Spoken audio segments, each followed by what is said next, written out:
Welcome to the Bible Magazine. This week we have Yonaton Behar with us, all the way from Mount Gerizim, or as I think you would say, Har Bracha. And we are from Canada, and it is good to see you in Miami Beach. So Nice to meet you finally. yes, it's very good.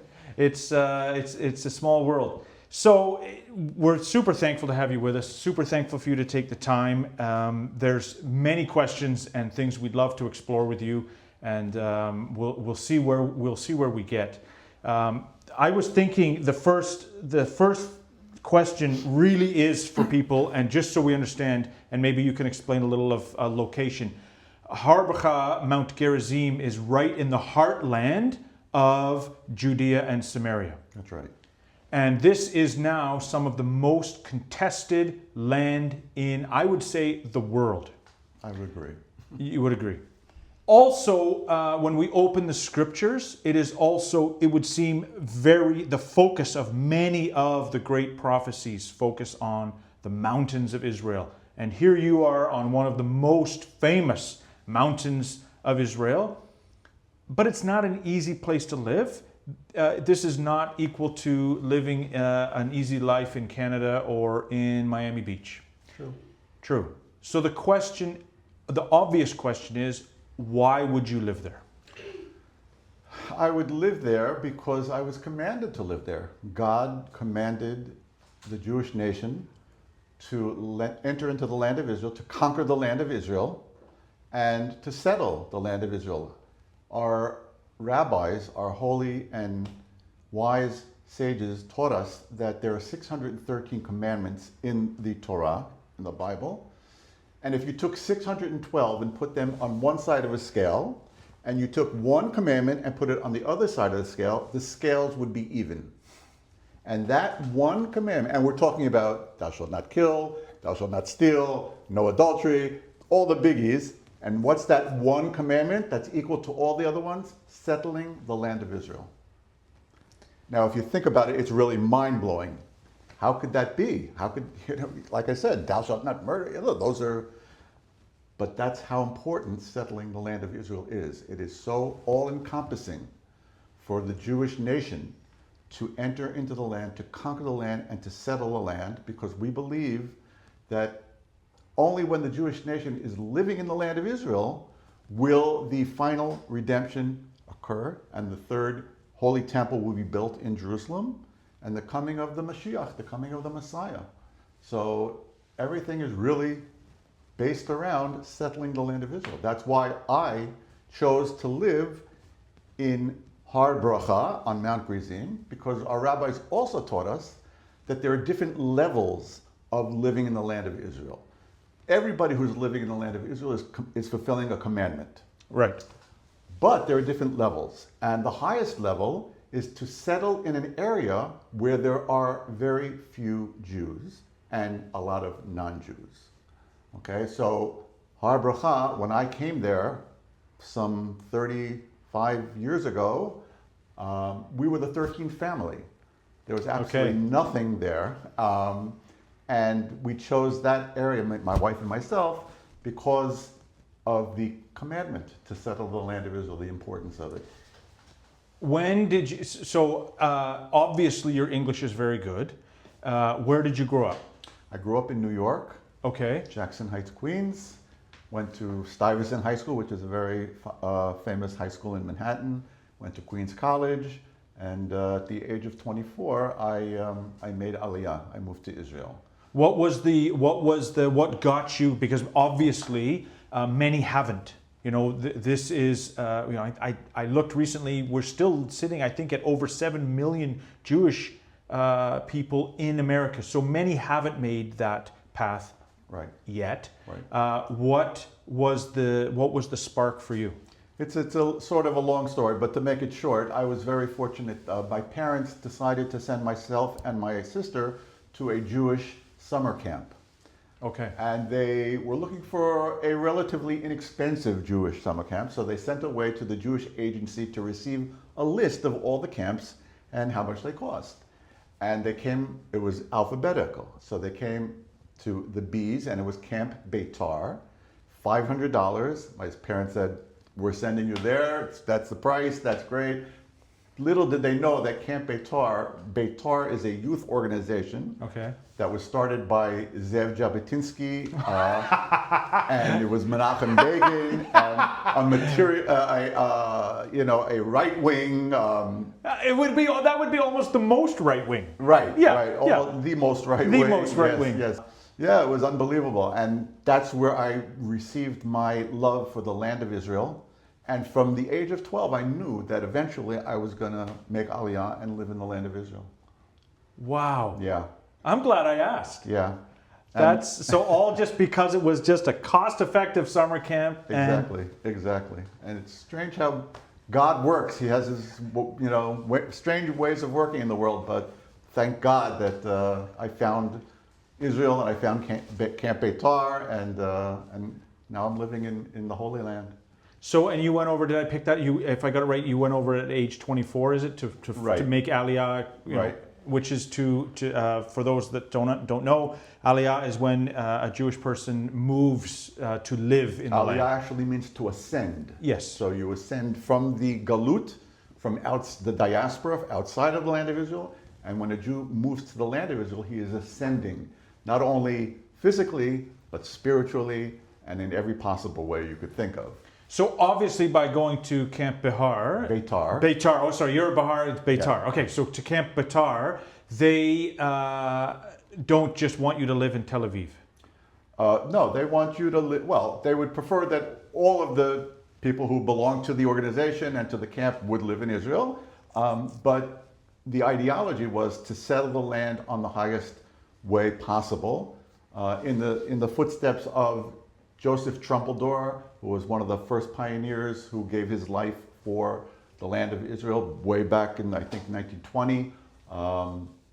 The Arabs marauded his village, and he only had one arm, and nevertheless he went out to fight them, and his famous last words were, Tov lamut ba'ad artzenu, it's good to die for our land.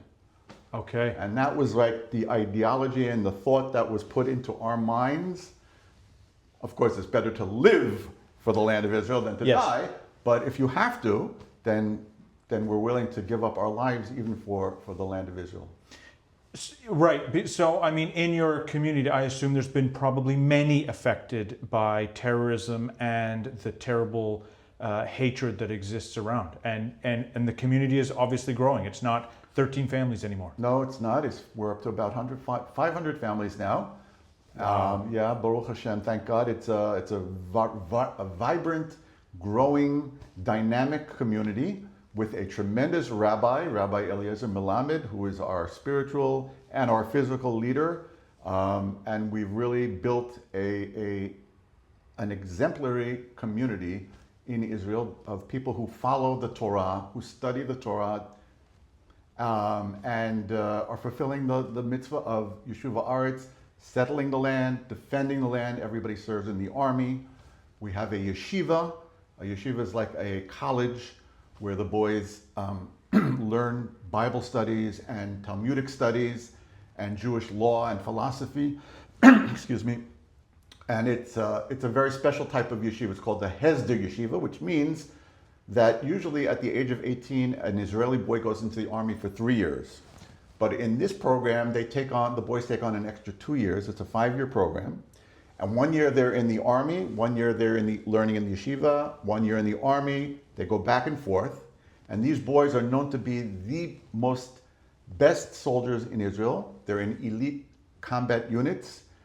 And why? Because they're learning what they're fighting for. In the yeshiva, that's what they're learning, what they're fighting for. So they are very idealistic, and they are basically the core of new families for our community. Because after the 5-year program is over, many of them decide to get married and build their homes in Har Bracha. They fall in love with the community and the rabbis, and that's our best source of new families, which is probably the most important, in my eyes, probably the most important thing right now, because maybe you've heard of some crazy idea of a two-state solution. Have you ever heard of something like that? Well, we are preventing with our own bodies, physical bodies, having, God forbid, ever a two-state solution, a PLO, Hamas, ISIS terrorist state in the heart of the land of Israel, which would be a catastrophe, God forbid. Yeah. So building in Har Bracha and settling Har Bracha in our area, which is, we are right above Shechem, what the Arabs call Nablus, the city of Shechem, which is where Joseph the righteous is buried. Yes. And that's where Abraham first came into the land. It's very, very biblical. It's very strategic area because we're 890 meters above sea level. We're one of the highest mountains in the Shomron in Samaria. We see the entire coastal plain from Ashdod in the south all the way up to Hadera in the north. You can see, so just to be clear, so you can see from Har Bracha, because Yes. so we went and I think the day was, because I don't remember this, I think it was a little cloudy, but on a good day, on a clear day, you can we see the from, Mediterranean. We see boats on the Mediterranean. and you can see as far south as Ashdod. Yes, Ashdod, Ashkelon, all the way up to Hadera, where the big electrical power plant is. And Yes. God forbid, if there in Har Bracha, if we weren't there and there were a terrorist state there, it would be terrible. It would be just a terrible catastrophe. Sadly, I think maybe if there's things you can look for that have come out of the events of October the 7th, and maybe we go into this more later, but I do think that it's possible now. People can some people will never wake up, but those that matter, I don't like to say, can truly just go, there is no chance a two-state solution works. This should be the biggest wake-up call for the world. I think Israel really, for the most part, it was known that it was always going to be a poor idea. Although, the Oslo Accords, so there's been, you know what, we'll ask the question now. What's the change been like in Israel since October 7th for the idea of a two-state solution? Well, the immediate response was no way. The majority of even the hardcore leftists saw that it was impossible to have such a close area in the heart of the country being run by the PLO or whatever. Unfortunately, though, the media is very leftist oriented, and people have a short memory in general, and people are beginning to sort of forget, certain people, not all, but there are a lot of people who are beginning to forget what happened on Simchat Torah in the war, the terrible massacre, and there are little undercurrents now of people already talking once again about some type of an agreement, a two-state solution. So even though the majority of the nation, I think, realizes the danger of having a two-state solution, nevertheless, you never know in politics what's going to be. President Trump, who is a big fan of ours in Israel, and he's done a lot of tremendous things, but he also had his deal of the century. He did. Which was, giving up parts of the land of Israel to the Arabs, and who knows what's going to be in the future. We're hoping that won't come, and that we are now trying our best to make sure that there is sovereignty in Judea and Samaria. Yeah. Okay. So this is really interesting. In the land of Israel now, so even though there's some that are forgetting, is the idea of sovereignty, do you see it continuing to grow?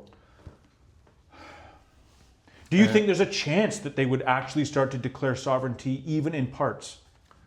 We're making our best efforts possible within the Likud party to speak to as many ministers as possible, and to make sure that this is the main goal. First, to get rid of Hamas, to wipe them out completely in Gaza, and then to focus all of our efforts into declaring sovereignty in Judea and Samaria.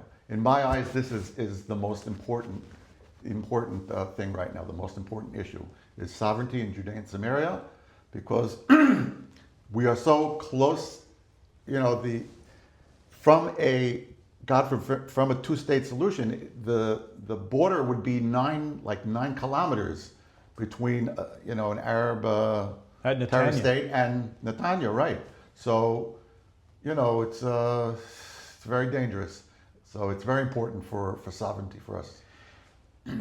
From my perspective, when I read the scripture, when the children of Israel came in the first time under Yehoshua, My son. The name of your son, yes, God gave it, I think the phrase in the King James is little by little. Mm-hmm. And that's the way it feels like, the way I see it is little by little. Right.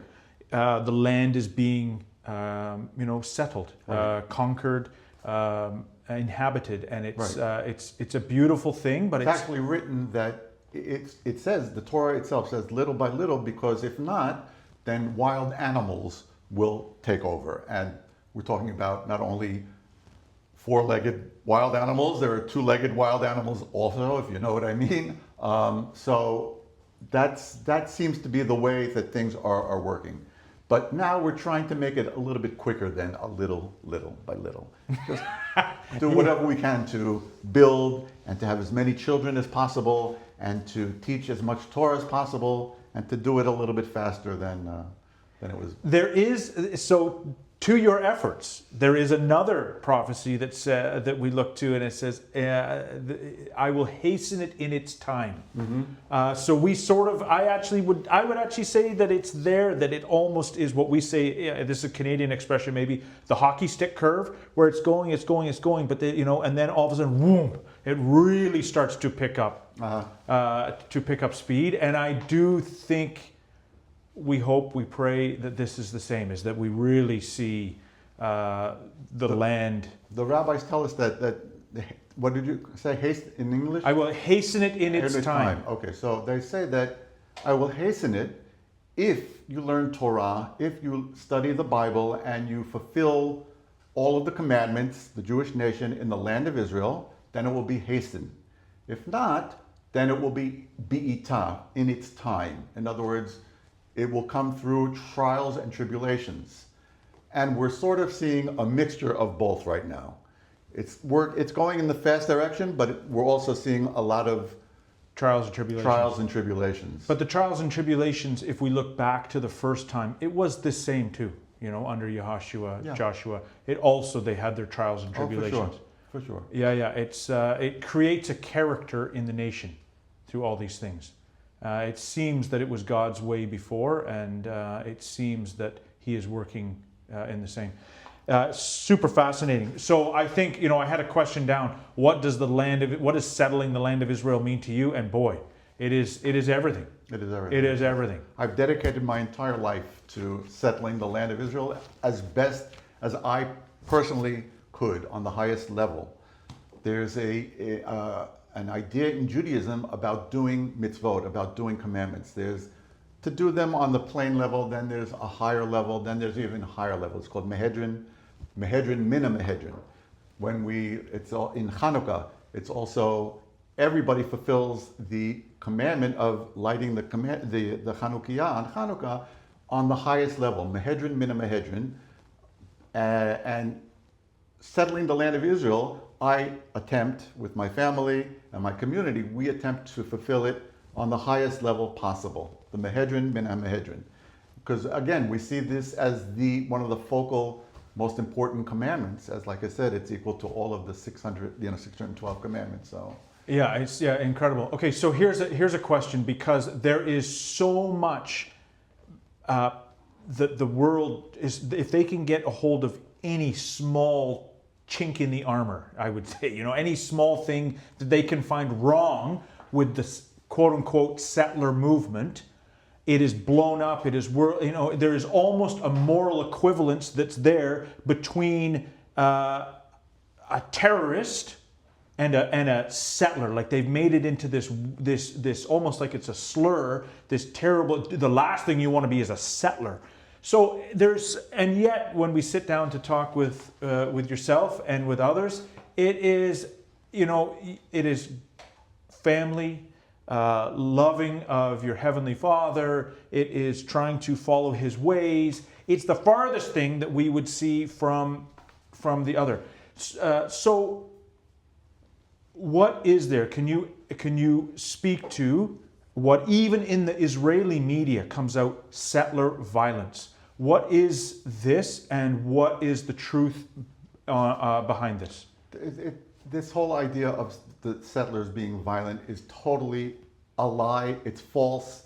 It's total. It's just a total lie. Okay, there might be incidences, one here and one there, but they blow it out of proportion and they take it and make it as if all of the settlers, 99.999% of the settlers, Yes, are just normal, everyday Jews living in the land of Israel who want to live a good, wholesome life. We have beautiful, fresh air in Judea and Samaria. I think our life expectancy is even higher in Judea and Samaria than in other parts of the land of Israel. People go to work every day. Kids go to school. People go to the grocery.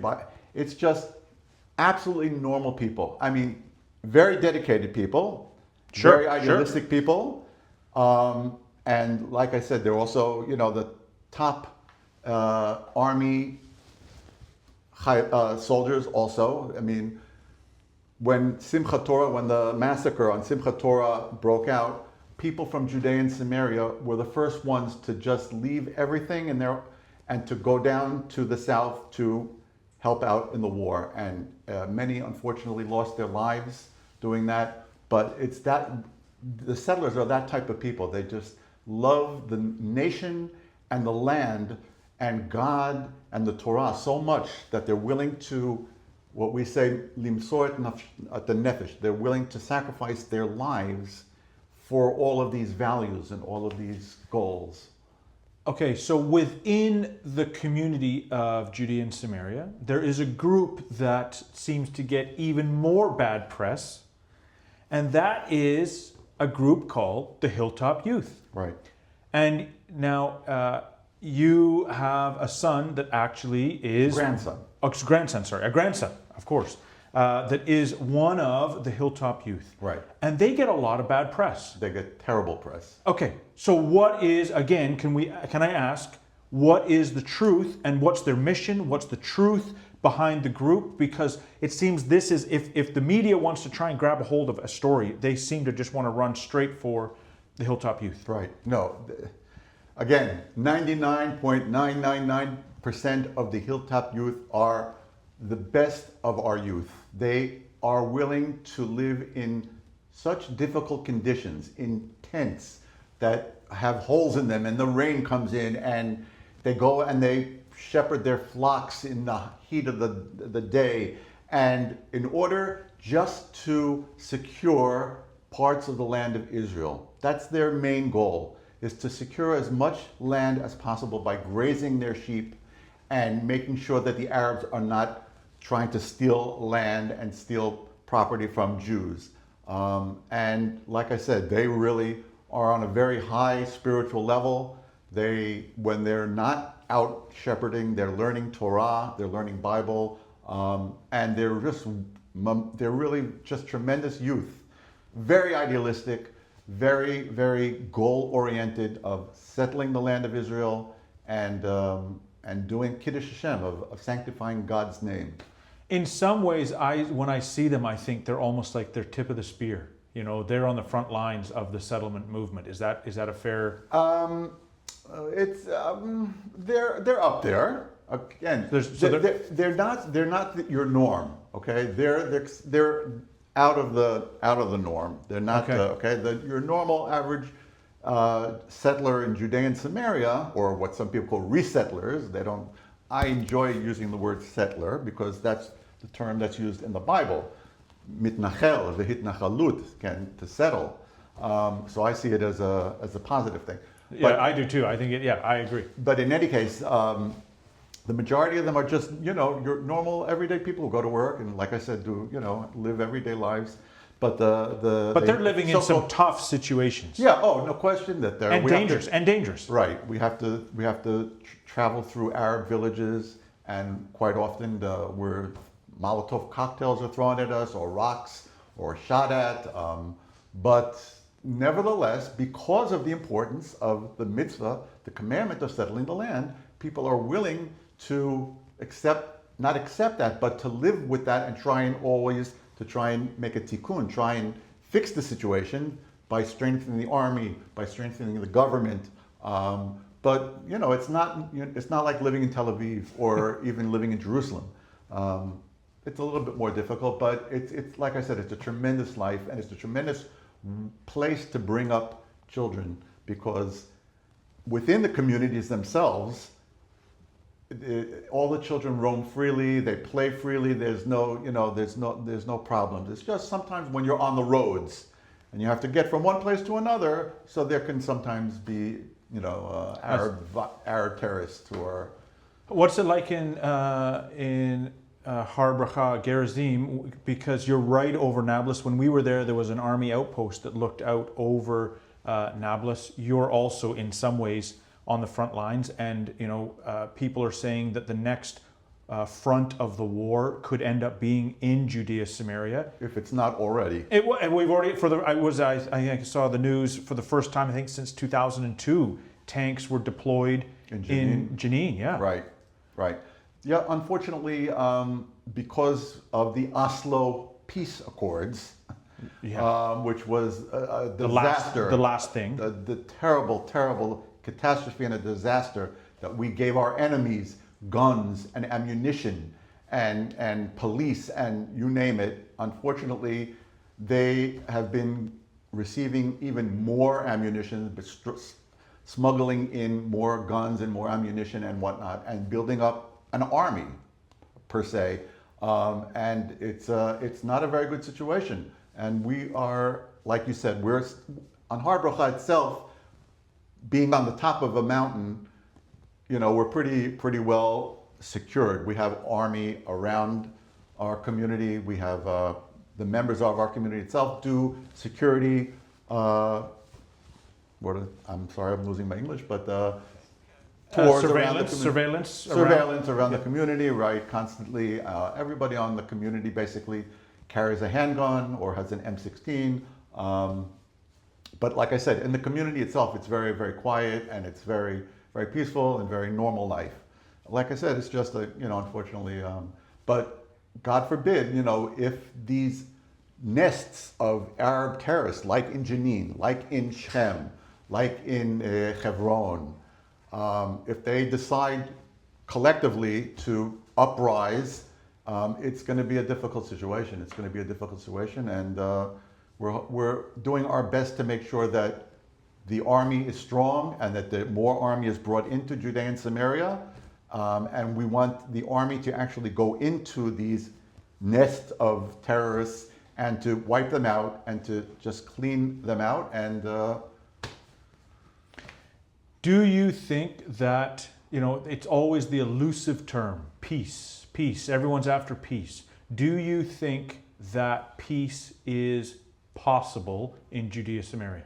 It seems, when I look at a map, the communities between the Arab communities and the Jewish communities, they're so interwoven.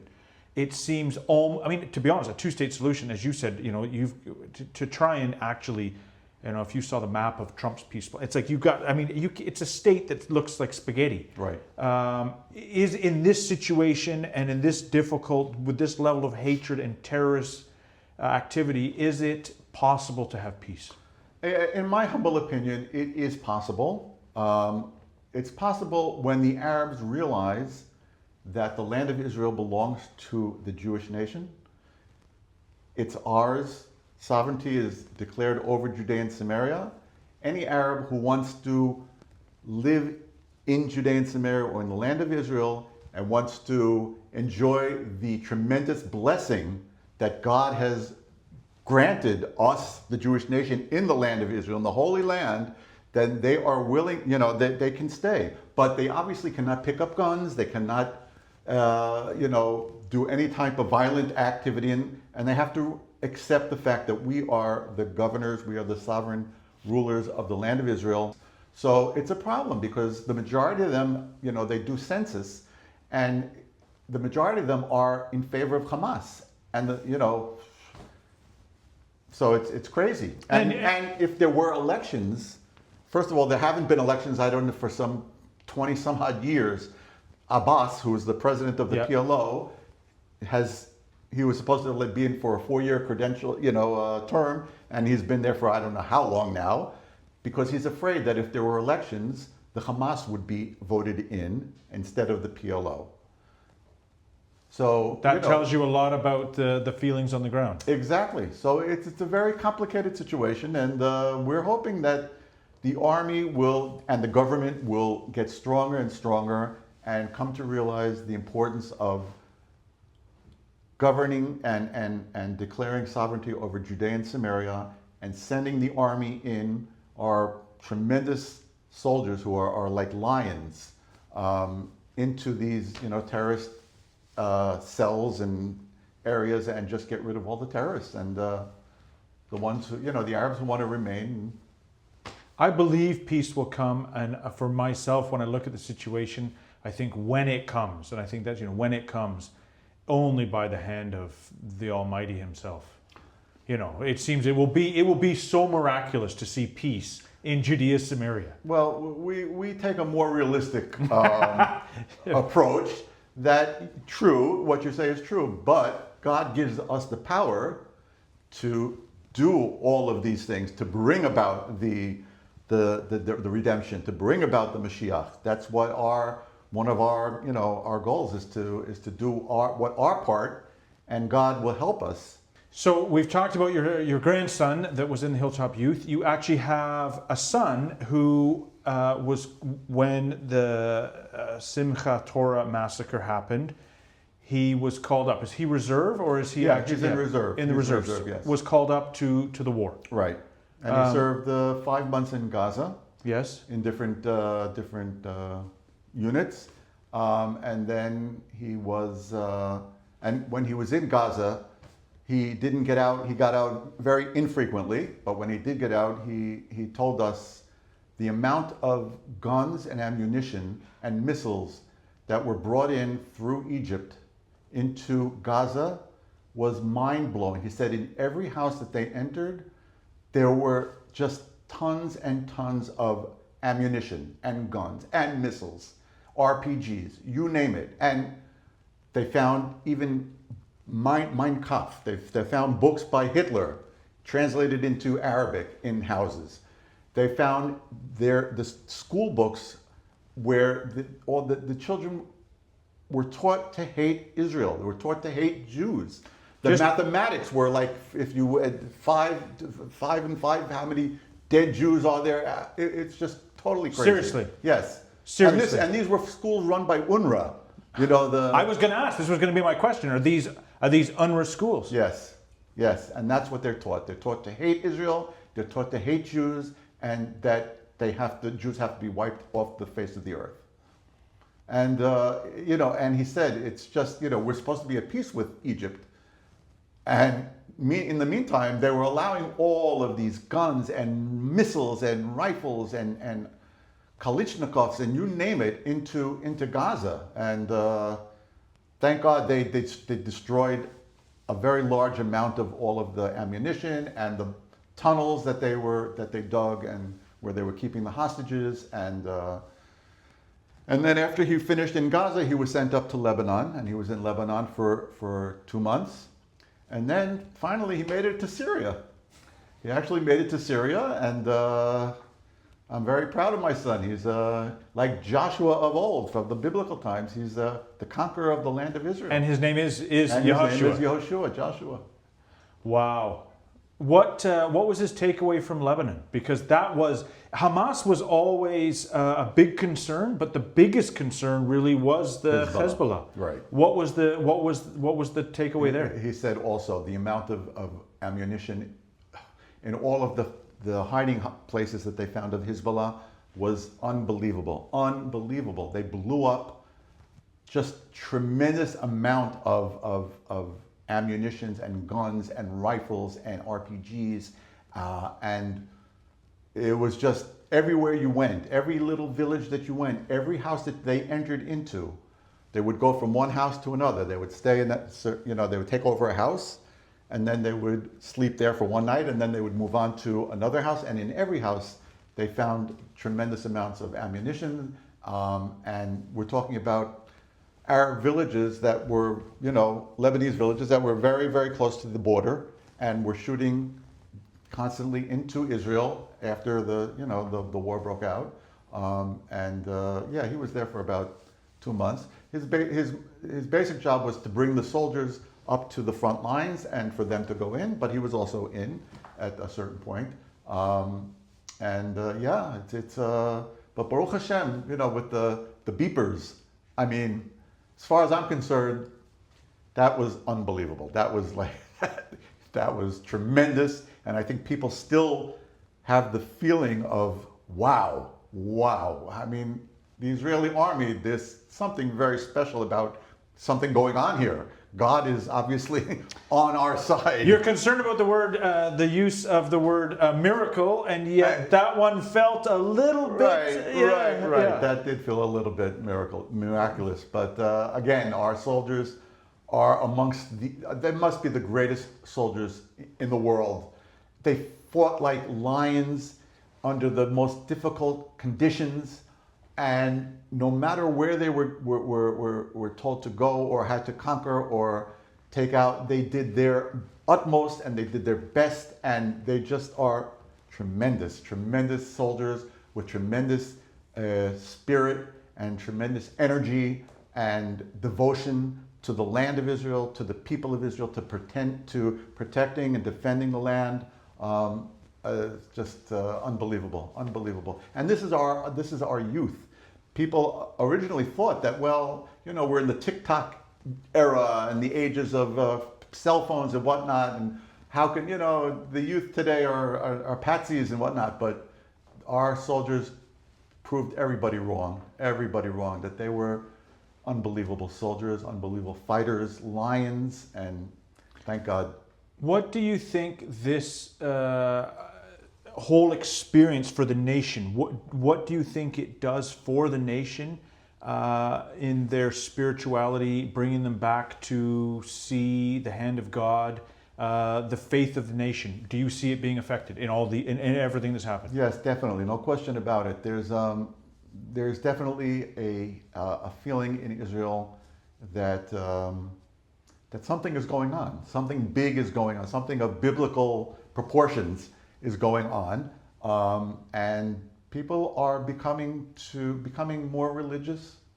We see people who were not religious beforehand, even the kibbutz members on the border in Gaza.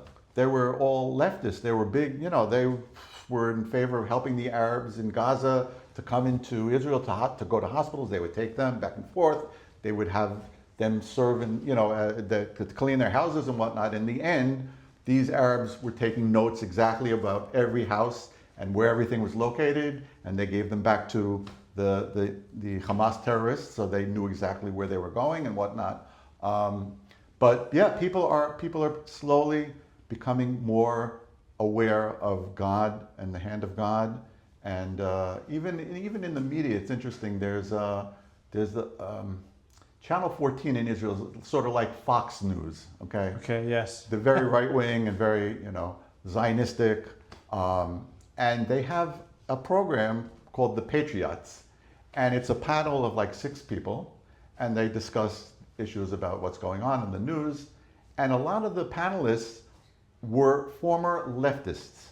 Yes. Who have opened their eyes and seen what is actually going on here and how wrong the Oslo so-called peace accords were, and what a danger that was for us, giving Arafat, Yamach Shemo, his name should be blotted out forever, giving them arms and whatnot.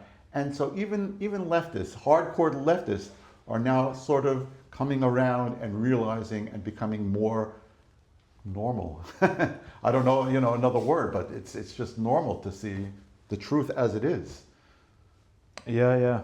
Wow. And now one of the things that was another big change is you in building Har Bracha, if I understand, some communities wouldn't use Arab labor, and Har Bracha did use Arab labor. No, in the beginning, or didn't. In the beginning, after the Simchat Torah massacre, we stopped using Arab labor. We had been using up until then. Yeah, right. Yeah. And we had been one of the fastest growing communities in Judea and Samaria, with a lot of building projects going up, and we used Arab labor. Of course, they were always guarded very well, 100% security. They're checked before they come in, they're checked when they leave, they're always guarded by security guards who have M16s and whatnot, and make sure that everything is okay. But after the massacre, we stopped using Arab labor. But just recently, we came to the realization that if we want to fulfill the commandment of settling the land on the highest level, like we said, we have to use Arab labor because there's just not enough Jewish labor in order for us to build on the scale that we need to build.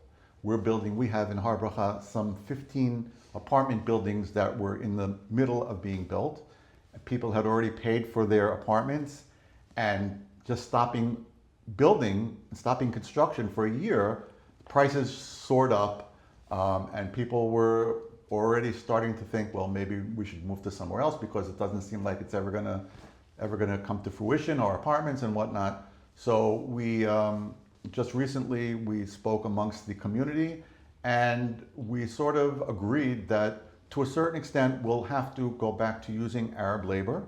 Right now, I think we're only allowing Arab laborers who are above a certain age, 35 or 40 years old, because they're less likely, supposedly, to cause any problems, and only specialists in certain fields of construction, because like I said, there just aren't enough Jewish laborers, and the government of Israel, unfortunately, is not bringing in enough foreign laborers. Because there was some talk of bringing in laborers from India and elsewhere. Right. We have a certain amount, maybe 100, maybe 150 at the most, from China, from Nepal, from you name it, Nigeria. I don't even remember where else.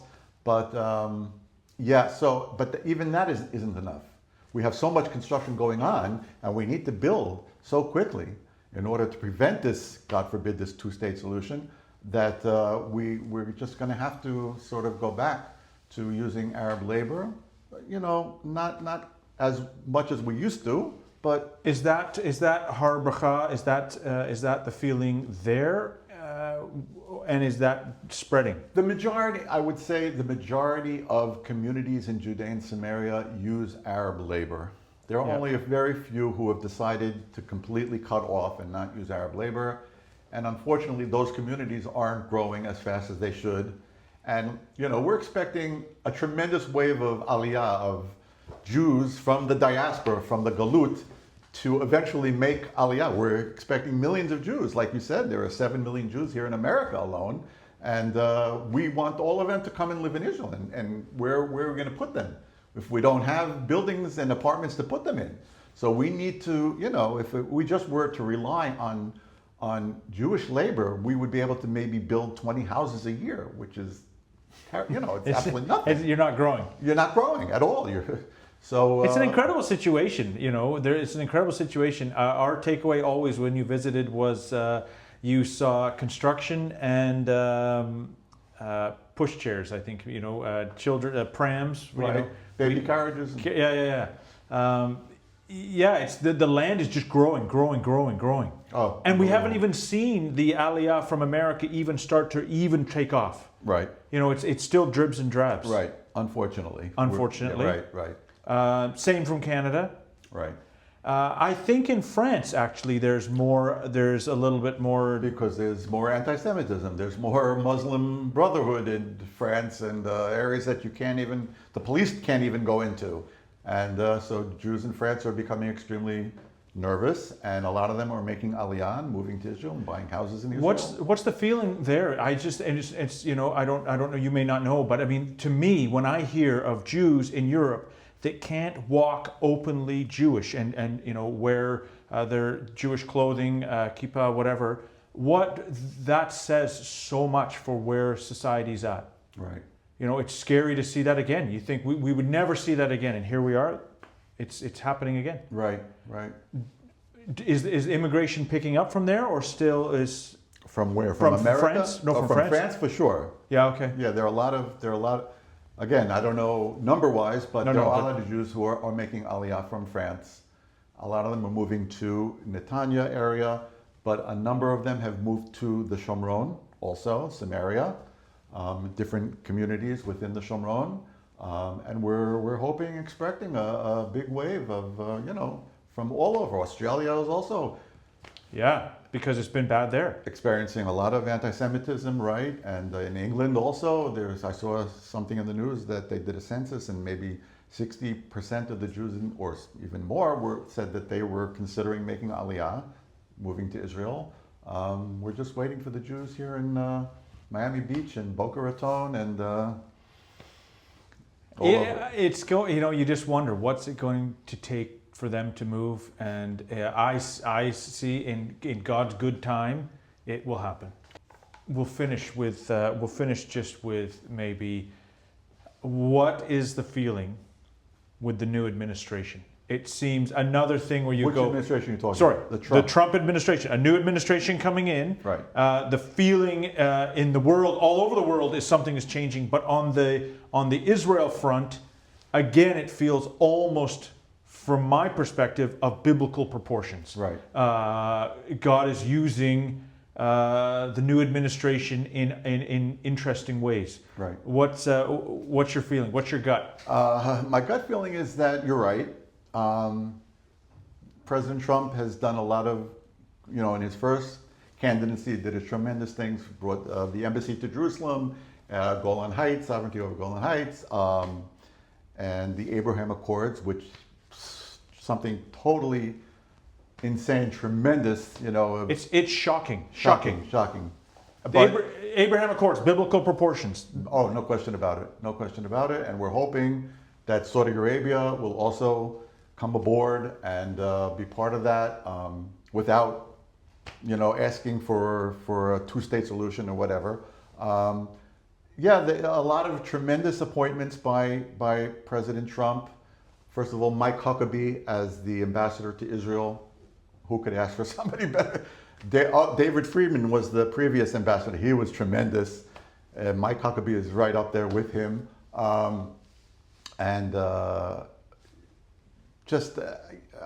Really, really very strong people. Rubio, Senator Marco Rubio is now the Secretary of State. Yeah. He's also a very big supporter of Israel.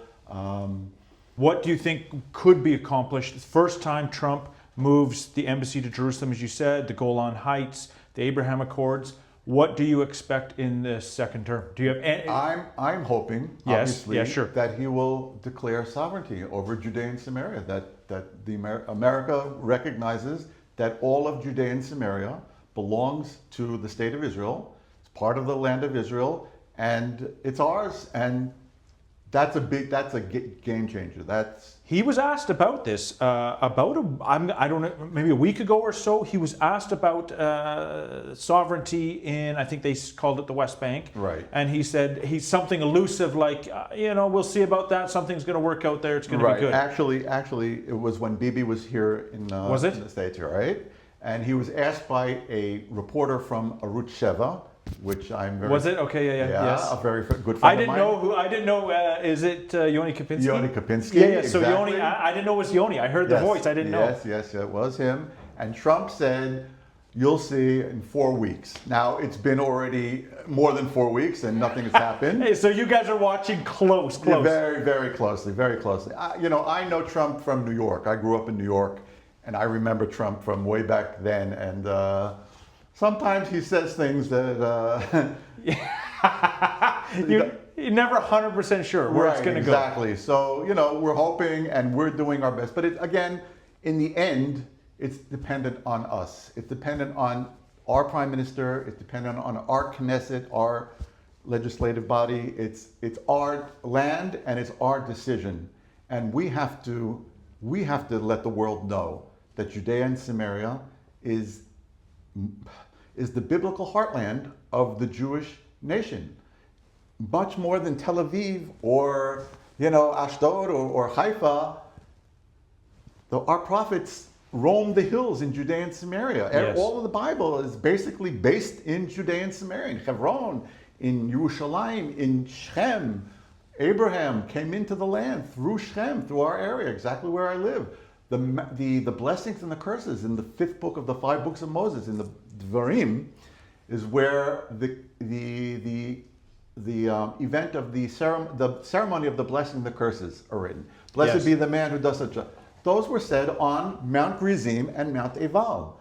The holy priests were down in the city of Shechem with the holy ark, and when they said the blessings, they faced Mount Gerizim, and half of the nation was on Mount Gerizim, 6 tribes were on the opposite Mount Ebal, and after every blessing, the entire nation said, Amen, and they yelled out, Amen. And I actually tried to do this with a friend of mine. We went to the edge of the mountain, and we were talking about 2 million people back then, yelling out Amen, and we were just like 10 guys, and you hear this tremendous echo, and you can imagine what it was when 2 million people were yelling out Amen.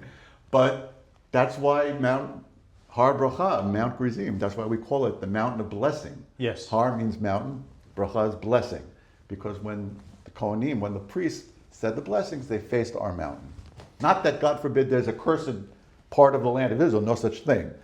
Apparently it's just going to take us a little bit longer to reveal the holiness of Mount Ebal as well.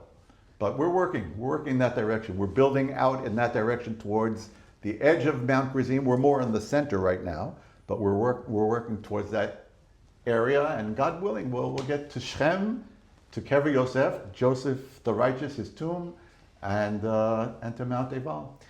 It's funny because we talk about, if Jews don't belong in Judea and Samaria, where do they belong, right? I mean, this is the oxymoron. But within Judea and Samaria, in these places, it seems as if they're trying to erase the Jewish identity from these places. And you talk about Mount Ebal. I could be wrong. Is this not where they found Joshua's altar? Right. Yes. Exactly. And they've been trying to. The Arabs are constantly trying to erase our presence, our heritage in the land of Israel, in Jerusalem, in the Holy Temple, on the Mount, the Temple Mount. Wherever they can do destruction and death, that's what they're good at. That's the only thing they're good at, is causing destruction and death. And but if you have to try and destroy the archaeological evidence of Joshua's altar, of the Temple Mount, of these things, what else? What further witness do we need to have to say clearly? If you're trying to erase the history is there. Oh, for sure. No This question is about it. it always makes me smile. If you're trying to destroy the altar, Well, all the archaeological findings that we find from all of the generations from when the Jews were in the land of Israel thousands of years ago, they can't. It's there. It's facts. You can't argue with it. They don't have any archaeological facts like that they can show. But it's our land, and we were there, and we are there now, and we will be there in the future as well. How we're in, I think you've used the word redemption. We're in the process of redemption. In your gut, how close do you feel we are to redemption? Can we ask such a thing? Like I said to you before we started filming, our wise and holy sages told us that when you see the trees of the land of Israel giving off its fruit with an ayin tovah, with a good eye, in other words, in a positive and a bountiful and fruitful way, know that is the beginning of the footsteps of the Mashiach, that the Mashiach is coming, and that is the clearest sign. And today, wow, you look all over Israel and you see our agriculture is unbelievable. It's insane what we grow and the fruits that come out of the land of Israel.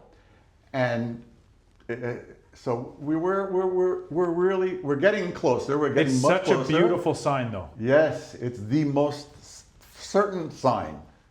And and for the mountains of Israel, obviously none of this could have ever have happened since 1967. Right. So only since 1967, when you regained that land, could the growth have begun. And already, even in Israel proper, obviously it's been going on for a long time, but in the mountains of Israel, the vineyards are everywhere now. The growth is huge, even in these places. Right, right. No, there's no question about it. And you know, everybody talks about Israel being the startup nation and technology, but our agriculture is also tremendous.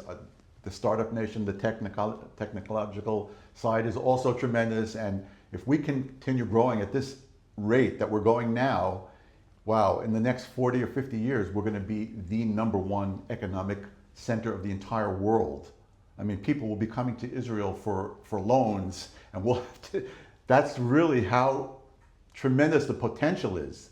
You have some of the greatest minds in Israel, and they're constantly coming up with new technologies, and it's unbelievable, unbelievable. And again, everything is based on the Torah and the Jewish nation coming back to its roots, learning Torah, fulfilling the commandments in the land of Israel, and that's what gives us the spiritual backing to continue growing and having as many children as possible.